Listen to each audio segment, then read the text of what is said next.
I'm Leanne Lee, the Diva of DIY. Welcome to Truly Home with Capital Federal. Want to add personality to your home? Today I'm going to show you how to add character to your home and more specifically, create walls that wow. Now you can do this in any room in your home, but I love to do it in a great room, in a family room, a master bathroom, even a powder bath. Just some unexpected place that really adds personality to your home. One of the quickest and easiest ways to change the look of a room is with paint. I'm going to show you today how easy it is to paint a wall. Now let's assume the wall is already prepped. You're going to take an angled paintbrush and start cutting in the bottom of the trim. Now, when you're doing this wall like this, assume, even though I've got it nice and prepped off, assume that there's no prep that's been done at all. What most people do is they flood the wall with paint, and so that's when you have a chance of getting seepage. So just act like there is no tape there and get a nice light coat. Another mistake people make is they get too much paint on their paintbrush. It's always better to apply 2 coats of paint than 1 really thick coat. I also go around all of my outlet plates with a paintbrush just to ensure that it's all the way to the edge. Now, while that paint's still wet, you're going to take a 3/8 inch nap roller and your paint, and you're going to start rolling the wall. I like to do long, even strokes, making sure that your roller stays full of paint. Finish with a long, even stroke. Making sure that you have no lap lines. Okay, that's how to paint a wall. Now we're going to go to my absolute favorite, which is adding texture and character to a wall.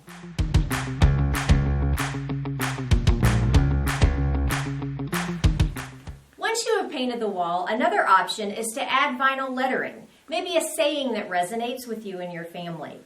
What people are doing a lot of times to finish it off is to add a frame around it, and that really finishes it off and adds personality to your wall.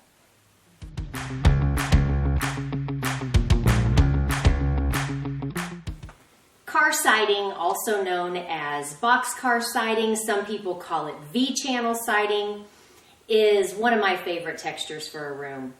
It is typically in pine, which means that you're going to need to paint it or stain it when you're finished, but it's just beautiful on a wall.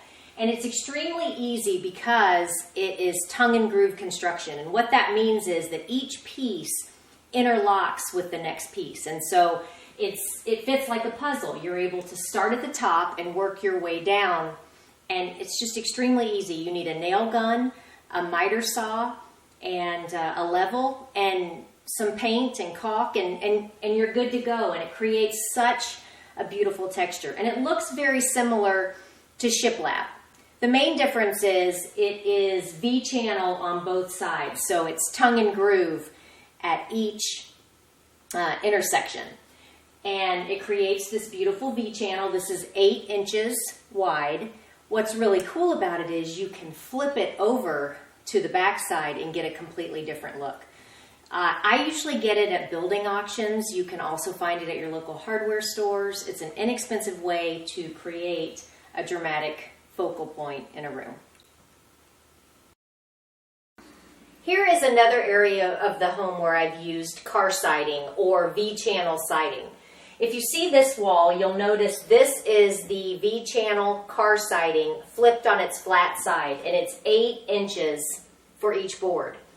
As I come around the corner to the drop zone area, I wanted to create a little bit more of a focal point. And so I flipped the car siding over, and now it's 4-inch planks. So we have an 8-inch board, but it's split in half. So it gives you the illusion of a series of 4-inch boards. So there's so many different ways you can use these different textures in the home to really create personality and make it your own.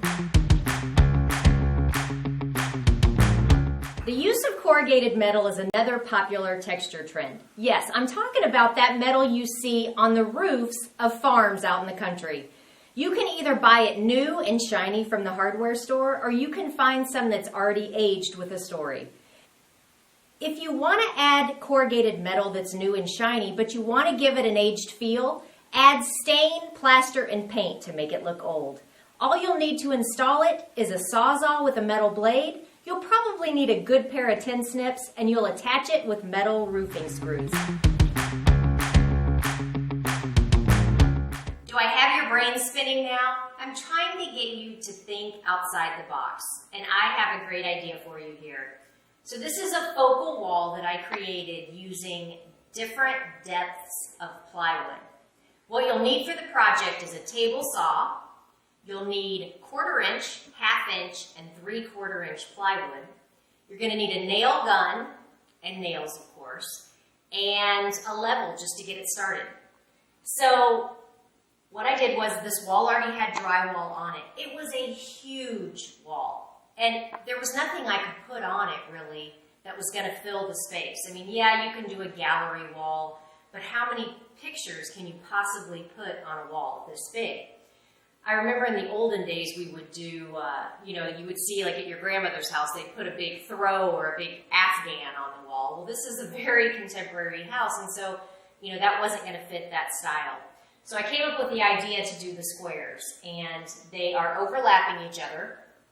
Each piece that went on was nailed on with a nail gun, and then another piece put on, and they're varying sizes and varying widths. And honestly, I had no plan. I just got started, and I just started building on top of each other. Once I got all the pieces where I wanted, I then took Bondo and some caulk, and I filled in all of the nail holes, and I caulked every seam where the pieces fit together. Originally, I painted it out in semi-gloss paint to match the trim. And then I decided when I was finished that I liked the look of the satin much better. So what I ended up doing was painting this wall to match the other walls in the room and had the trim as an accent piece.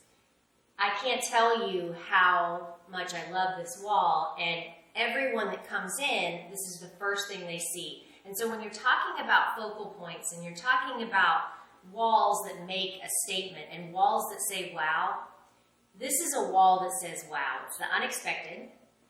It will stand the test of time, and it's a standalone piece that looks like an art piece in itself.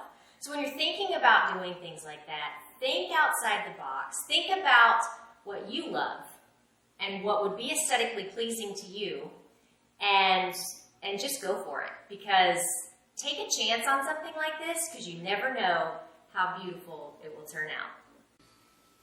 Are you not ready to make the commitment for full-blown texture? Another great way to add character to your home is with old leaded windows. I picked these up at an antique store, and I love them. They're leaded glass windows, and I love the architectural detail in them, which gives the illusion of texture. So if you're not ready to take that next step and get something more permanent on your wall, hang some texture on the wall, and I promise it will jump out at you and it will say wow.